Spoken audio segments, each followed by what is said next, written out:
നമസ്കാരം. നിത്യജ്യോതിഷത്തിലേക്ക് എല്ലാ മാന്യ പ്രേക്ഷകർക്കും സ്വാഗതം.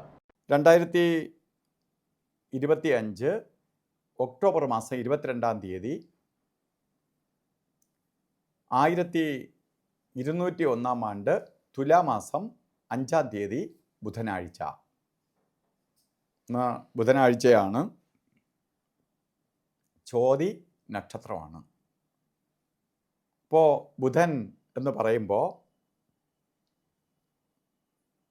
ദിവസങ്ങളിൽ വെച്ച് ഏറ്റവും നല്ല ദിവസങ്ങളിൽ പെടുന്ന ഒന്നാണ്.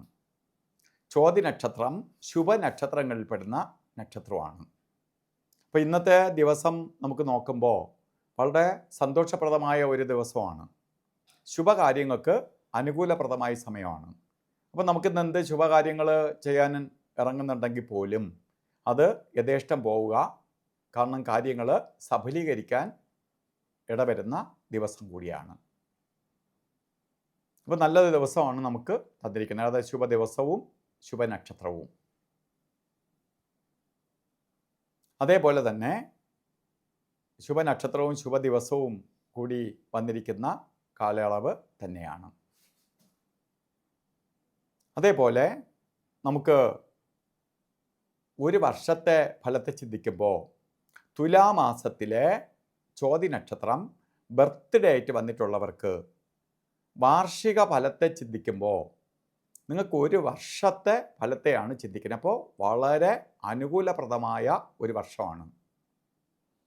സാമ്പത്തിക നേട്ടത്തിനും ഐശ്വര്യപ്രദമായ അവസ്ഥകൾക്കും ഒക്കെ ഇടവരുന്ന ഒരു വർഷത്തെ നമുക്ക് തന്നിരിക്കുകയാണ്. പ്രത്യേകിച്ച് ജോലിയില്ലാത്ത ആളിന് ജോലി ലഭിക്കും. ജോലിയിലിരിക്കുന്നവർക്ക് ജോലി കയറ്റം കിട്ടും.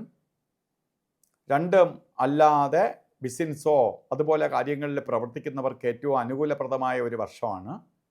വിദ്യാഭ്യാസ മേഖലയിൽ പ്രവർത്തിക്കുന്നവർക്ക്, അത് പഠിപ്പിക്കുന്നവരായാലും ശരി പഠിക്കുന്നവരായാലും ശരി, വളരെ അനുകൂലപ്രദമായ ഒരു വർഷത്തെ പ്രദാനം ചെയ്തു തന്നിരിക്കുകയാണ്. അപ്പോൾ ഉപരിപഠനത്തിന് പുറത്തൊക്കെ പോയി പഠിക്കാൻ ആഗ്രഹിക്കുന്നവർ, വിദേശവാസ അല്ലെങ്കിൽ വിദേശ യാത്ര ചെയ്യാൻ ശ്രമിക്കുന്നവർക്ക് ഒക്കെ കൊള്ളാവുന്ന ഒരു വർഷം തന്നെയാണ്. അപ്പോൾ അതിനു വേണ്ടി നമ്മൾക്ക് കൊള്ളാവുന്ന ഒരു വർഷം എന്ന് പറയുമ്പോൾ അത്തരം കാര്യങ്ങൾക്ക് വേണ്ടി ഇറങ്ങണം. ചിലപ്പോൾ നമ്മൾ പലപ്പോഴും പല കാര്യങ്ങൾക്ക് ഇറങ്ങി പരാജയപ്പെട്ടവരായിരിക്കാം. പക്ഷെ നമുക്ക് നല്ല സമയം നോക്കി ഇറങ്ങുകയാണെങ്കിൽ അത് വിജയത്തിലേക്ക് വരും.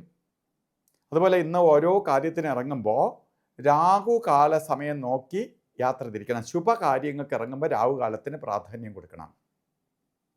നമ്മൾ റൊട്ടീനായിട്ട് എല്ലാ ദിവസവും ചെയ്യുന്നത് പോലെ ഓരോ കാര്യങ്ങൾ ചെയ്യുന്നതിന് ബാധകമല്ല എങ്കിൽ പോലും ശുഭകാര്യങ്ങൾക്ക് ഏറ്റവും അനുകൂലപ്രദമായ ഒരു കാര്യത്തിന് ഇറങ്ങുമ്പോൾ രാഹുകാലം നോക്കി ഇറങ്ങണം.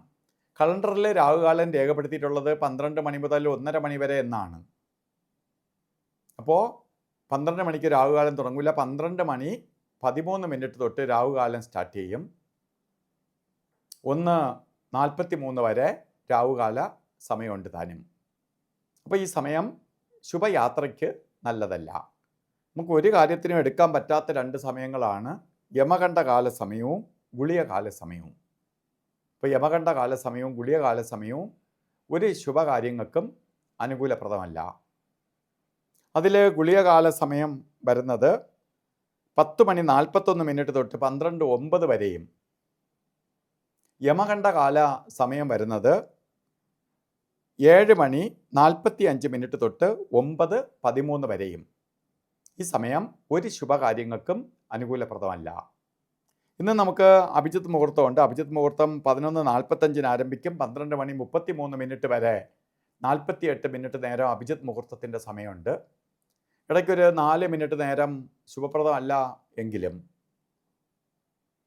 നമുക്ക് ബാക്കി സമയം എടുക്കാം.